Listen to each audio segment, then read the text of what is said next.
Se você ainda é bolsonarista, se você acreditou em Bolsonaro, ainda acredita nele, se você ainda torce para que ele não vá para a cadeia, é muito importante que você comece a orar agora, porque somente um milagre pode tirar o Bolsonaro da cadeia. Hoje foram descobertas outras joias que ele sonegou da presidência da República, que ele não declarou, que ele levou para o sítio de Nelson Piquet e que a Polícia Federal já vai começar a avaliar agora. Isso tem um nome, é o crime de peculato, a pena de 2 a 12 anos de cadeia. Com detalhe, né? Hoje o Bolsonaro não tem mais a proteção do senhor Augusto Aras e nem da senhora Lindora Araújo. Hoje ele é uma pessoa normal, se é que a gente pode classificá-lo como tal. Portanto, a justiça vai andar mais rapidamente. Muitas pessoas perguntam por que ele não foi preso ainda diante de tantos crimes. É muito simples, é porque até o dia 31 de dezembro de 2022 ele tinha proteção do manto da presidência da República, a imunidade que um presidente da República tem no exercício do cargo. Agora ele não tem mais. Então agora a fila irá andar mais rapidamente em relação a esses crimes que estão sendo descobertos agora e depois quando os outros que ele cometeu à frente da presidência da República forem ressuscitados pelo novo Procurador-Geral da República, porque esses que estão aí, o senhor Augusto Aras e os seus apoiadores ali dentro da PGR, não permitiram absolutamente nenhum tipo de incômodo para a figura presidencial da época e as pessoas que estavam ao seu redor. Vamos aqui aos fatos. Primeiro é o seguinte, né? Quando eu disse para vocês que essa gente iria para o lixo da história, quando eles ficam imprestáveis para a estrutura de poder, eles são esmagados até para funcionarem ali como espécies de bodes expiatórios, né? O sistema, olha, nós estamos numa democracia, olha só o que acontece, enfim. E uma dessas figuras que foi para o lixo, depois de muito brilhantismo, né, vitaminado pela grande mídia, é o senhor Deltan Dallagnol, que a gente está vendo em todos os jornais aqui, todos os vídeos dos canais que tratam de política, que a manifestação ontem de apoio a ele foi absolutamente pífia, né? Poucas pessoas, né?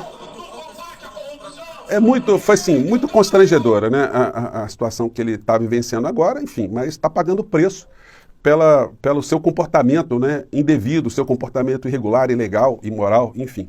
E outras pessoas também deveriam ser responsabilizadas, né, porque ele não esteve sozinho no meio dessa história, não. O Brasil viveu uma situação muito complicada, né.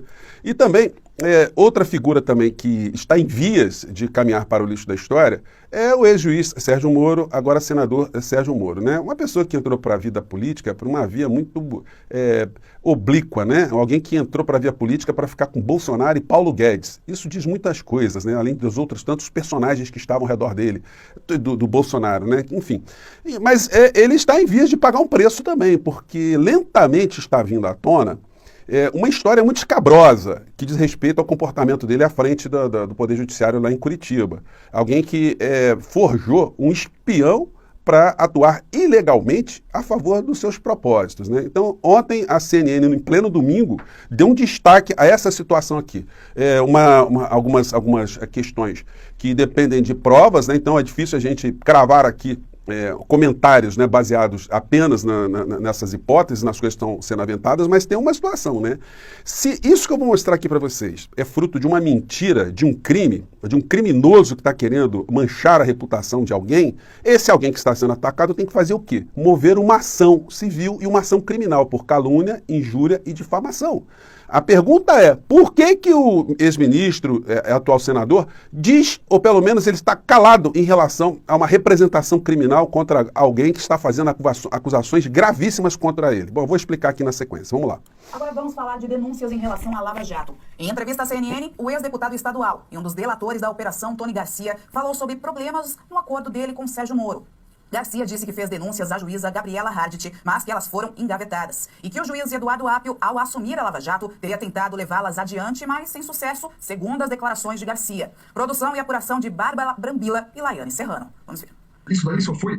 eu só falei sobre isso, e isso veio à tona, na verdade, porque eu pedi uma audiência com a juíza Gabriela Hardt em 2021, onde eu estava sofrendo uma retaliação do Ministério Público Federal. É aí que eu vou ter que ser breve para explicar, então eu vou dar uma passagem. Em 2018, eles precisavam de uma gravação que só eu tinha, de um empresário do gabinete do governador Beto Richa, e que era relacionado a uma obra da Odebrecht, que o governo tinha intenção de fazer com a Odebrecht, e essa empresa estava entrando. Eu falei que eu era agente infiltrado, que eu recebia as ordens diretas do Moro, que ele pedia para eu ir sem advogado, entendeu? Eu fui 40 vezes no MPF, eu fiquei trabalhando para eles me fizeram de funcionário, eu pagava um agente da BIM colocado comigo. Eu estou de acordo com o que eu fiz. Então, gente, isso é uma coisa escabrosa muito grave, né? Então, o senador Moro tem que promover uma ação criminal, se ele é inocente no meio dessa história. Só que a ação criminal, gente, tem um detalhezinho muito sinistro aí, e o Moro sabe disso. Quando você promove uma ação contra alguém pelo crime de calúnia, aquele que você está acusando de ser caluniador, ele tem o direito, em juízo, de usar um instrumento chamado exceção da verdade. O que quer dizer isso? Olha, ele informa ao juízo, que ele está sendo processado, olha, eu não estou mentindo, eu não estou caluniando o senhor Sérgio Moro. Tanto é que eu tenho as provas aqui para apresentar que eu não estou mentindo. Então a questão é a seguinte, se o ministro, o senador Sérgio Moro, ele tem certeza, ele tem convicção que isso é uma patifaria, isso é um crime, ele tem obrigação moral imediata de promover uma ação contra o senhor, que eu acabei de mostrar, o senhor Tony Garcia, pelo crime de calúnia. Mas ele está disposto a colocar as cartas na mesa? Isso que a gente precisa saber. Muito importante a CNN, que é o primeiro veículo grande de comunicação, né, que tem mais espaço nas questões do debate político, ter levantado essa questão, porque isso vai puxar lentamente esse debate. Então a gente vai ter que aguardar mais alguns momentos aí para saber o que vai acontecer. Bom, antes de entrar aqui no ponto final importante do nosso papo, né, tem uma questão hoje conjuntural muito importante. Lula recebe Arthur Lira para encontro fora da agenda oficial. O presidente busca pacificar a relação com a Câmara dos Deputados, onde temas de interesse do governo têm encontrado resistência. Aliados de Lira são alvo de investigação da Polícia Federal, o que aprofundou crise. Bom, quem é que pediu essa reunião? Foi o Lula que pediu com o Lira ou o Lira que pediu com o Lula? Porque a situação para o Lira está ficando cada vez mais complicada, né? Ele achou que tinha esse poder todo que ele teve no governo Bolsonaro, porque o Bolsonaro simplesmente terceirizou, deixou a casa da mãe Joana fazer o que queria. Agora, com um governo que tem novas propostas, novos projetos, quer mexer em algumas estruturas, em algumas situações, o Lira está funcionando ali como um embarreador, fazendo o que a gente chama na linguagem bem simples de chantagem contra o governo. Então, a situação para ele vai se complicar. É o que tudo indica se ele não tiver um comportamento mais republicano no trato das coisas públicas. Vamos acompanhar, né? Como eu disse para vocês, o lixo da história já recebeu muita gente e pode receber outros tantos. E aí a notícia de hoje: relógio, esculturas de diamantes e ouro. Além das joias, acervo de Bolsonaro tem 5 itens na mira da Polícia Federal. Veja imagens. Defesa diz que peças sempre estiveram à disposição e ressalta que TCU ainda não indicou todos os objetos a serem devolvidos. Como que o TCU vai indicar o objeto a ser devolvido se o TCU não estava comunicado? Isso não é atribuição do TCU ficar fiscalizando as coisas ocultadas pelo presidente da República. Então nós estamos aí, enfim, muita cara de pau no meio dessa história. Por isso que eu digo para vocês, gente, só muita oração para que haja um milagre aqui no nosso país. Que caia um raio aí, vários raios, né? Caiam várias estruturas para desfazer aquilo que já está materializado. Aqui tem as fotos, né? Gente, coisa de ouro. O cara recebe um pássaro todo banhado em ouro, umas esculturas em ouro e diamantes. Da Arábia Saudita, né?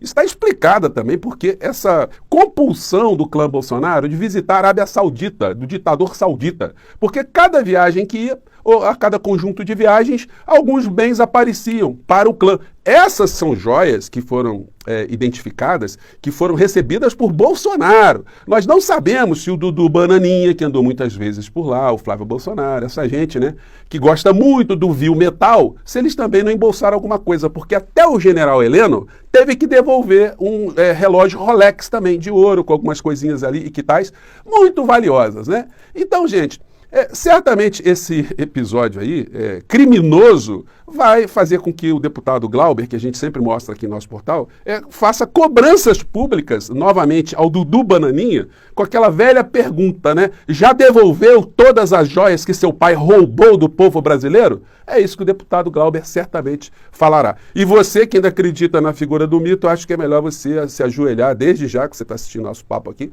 e rezar bastante, porque não vai dar para ele dessa vez, não. Aliás, os pastores que deram apoio a Bolsonaro, todos eles estão sumidos. Ninguém consegue explicar essa profusão, essa atração que o ex-presidente da República tem de joias de ditadores árabes, né?